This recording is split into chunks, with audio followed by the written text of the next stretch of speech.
Shalom Bapak Ibu Saudara-saudara yang dikasih dalam Tuhan.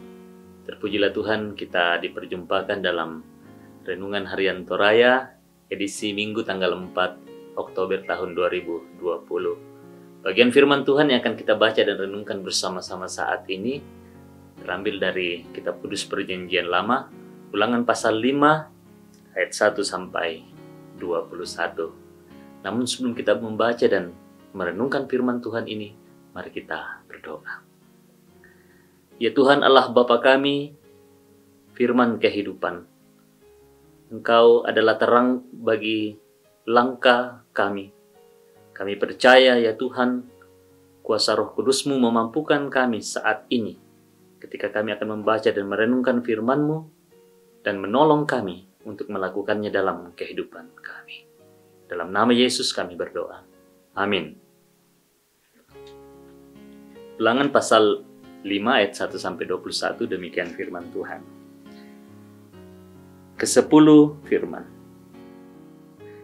Musa memanggil seluruh orang Israel berkumpul dan berkata kepada mereka, "Dengarlah, hai orang Israel, ketetapan dan peraturan yang pada hari ini kuperdengarkan kepadamu, supaya kamu mempelajarinya dan melakukannya dengan setia. Tuhan Allah kita telah mengikat perjanjian dengan kita di Horeb. Bukan dengan nenek moyang kita Tuhan mengikat perjanjian itu, tetapi dengan kita yang ada di sini pada hari ini, kita semuanya yang masih hidup. Tuhan telah bicara dengan berhadapan muka dengan kamu di gunung dan di tengah-tengah api. Aku pada waktu itu berdiri antara Tuhan dan kamu untuk memberitahukan firman Tuhan kepadamu.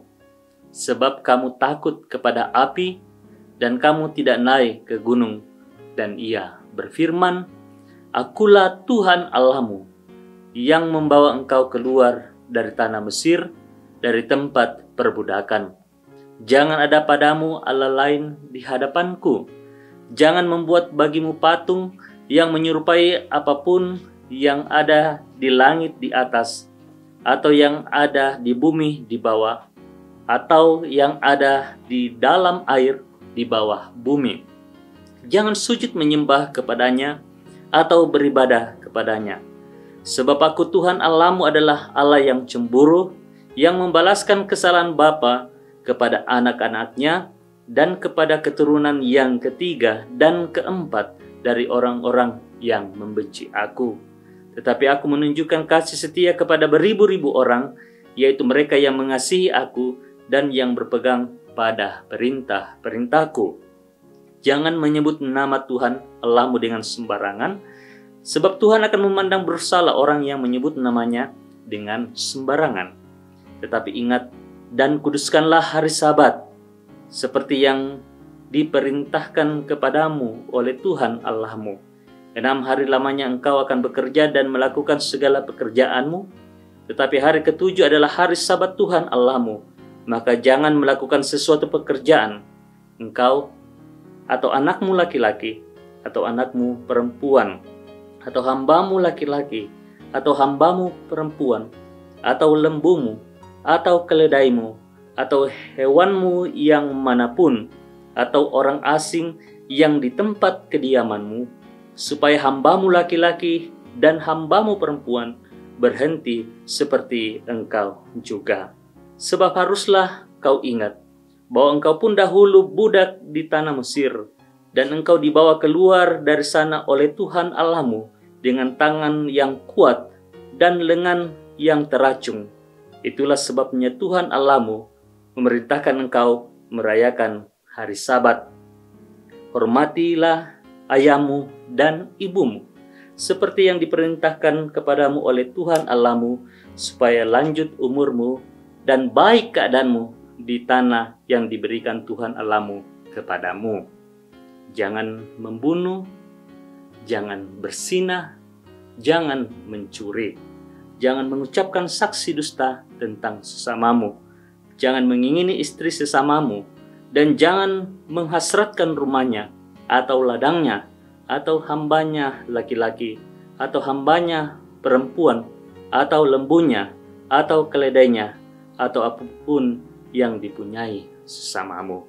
Demikian sabda Tuhan. Berbahagialah kita semua, bukan hanya ketika mendengar firman Tuhan, tetapi melakukannya dalam kehidupan kita setiap harinya. Ulangan pasal 5 ayat 1-21 ini kita renungkan bagian firman Tuhan ini dalam sebuah tema Musa yang dikirim Tuhan. Bapak Ibu saudara-saudara yang dikasih dalam Tuhan, Musa bukanlah seorang pemimpin yang tidak memiliki kelemahan. Perjalanan panjang dalam memimpin umat Tuhan telah memberikan kepadanya pengalaman hidup yang indah, yang dramatis, dan juga tragis. Karena satu kesalahan, ia tidak diizinkan Tuhan masuk ke tanah Kanaan. Apakah Musa marah? Tidak. Saat-saat terakhir ia akan berpisah dengan umat Tuhan dan kepemimpinan akan dilanjutkan oleh Yosua. Kitab Ulangan menjadi saksi betapa Musa tetap peduli pada keselamatan umat Tuhan.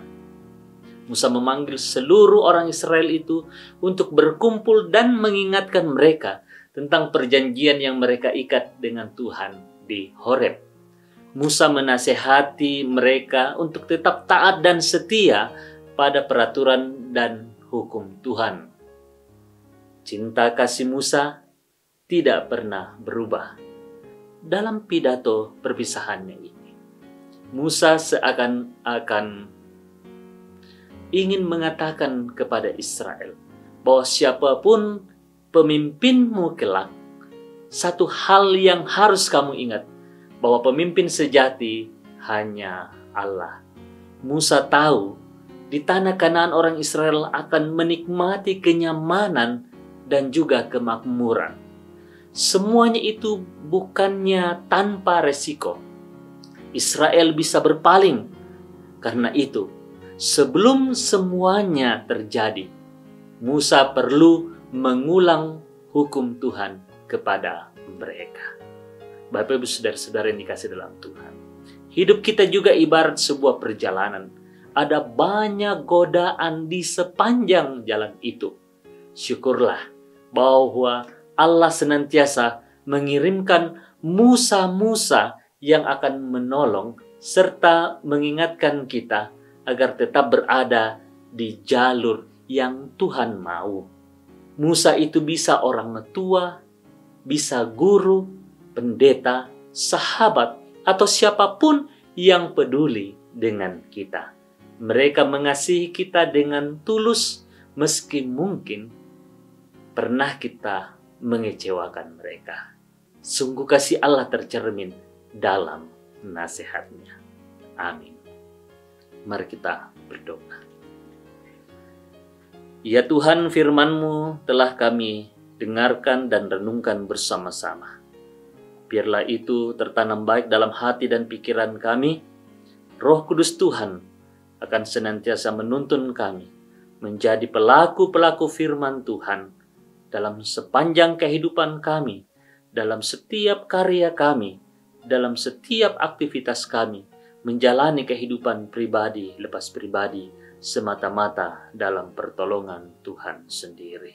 Kami percaya ya Tuhan, Engkau akan menghadirkan orang-orang yang Tuhan pilih dan pakai menjadi Musa-Musa yang akan menuntun kami, mengarahkan kami untuk hidup sesuai dengan kehendak Tuhan. Terpujilah Engkau Tuhan, kami bersyukur kepadamu dalam nama Yesus. Amin.